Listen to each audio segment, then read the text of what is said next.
ఎన్నో ఏళ్లుగా వినబడుతున్నటువంటి మాట. రిజర్వేషన్లు ఇచ్చారు, బాగానే ఉంది.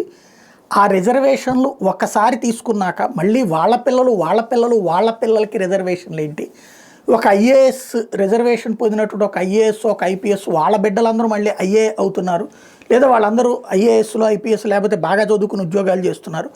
మిగతా అదే కులాలకు సంబంధించినటువంటి వాళ్ళు రిజర్వేషన్లు ఉన్నా కూడా ఆ రిజర్వేషన్ కౌంట్లో వీళ్ళకి ఎక్కువ మార్కుల కారణంగా వీళ్ళు సంపాదిస్తున్నారు, మిగతా వాళ్ళందరూ నష్టపోతున్నారు.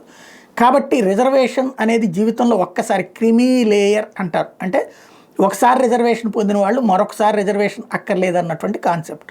ఇది కావాలన్నటువంటి వాదన ఉంటే ఇప్పుడు అది సుప్రీంకోర్టులో విచారణకు వచ్చినటువంటి సందర్భంగా అదే వాదనని సుప్రీంకోర్టు కూడా చెప్తూ, బట్ మేము ఇన్వాల్వ్ కాలేమి, ఇది ప్రభుత్వాలు నిర్ణయాలు తీసుకోవాలి, శాసనసభలు చేయాల్సిందే తప్పించి, అంటే పార్లమెంటు చేయాల్సిందే తప్పించి మేం కాదని తేల్చి చెప్పింది.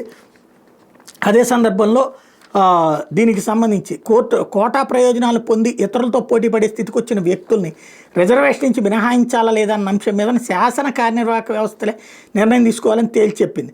గతేడాది ఆగస్టులో 7 సభ్యులు రాజ్యాంగ ధర్మాసనం ఇచ్చిన తీర్పు ఆధారంగా వేసిన పిటిషన్ల మీద justice B R, justice Augustine George మహేష్ల ధర్మాసనం గురువారం ఈ మేరకు తీర్పు చెప్పింది. గత 75 ఏళ్లను పరిగణలోకి తీసుకుని మా అభిప్రాయాన్ని తెలియపరిచాం. ఎప్పటికే ప్రయోజనాలను అందుకుని ఇతరులతో పోటీపడే స్థితికి వస్తే అట్లాంటి వ్యక్తులకు రిజర్వేషన్ నుంచి మినహాయించాలి, కానీ నిర్ణయాన్ని కార్యనిర్వాహక శాసన వ్యవస్థ తీసుకోవాలి అని తేల్చి చెప్పారు. షెడ్యూల్ కులాలను ఉపవర్గీకరించే రాజ్యాంగబద్ధ అధికారం రాష్ట్రాలకు ఉంది అనేది ఆల్రెడీ ధర్మాసనం తేల్చి చెప్పిన విషయాన్ని గుర్తు చేశారు.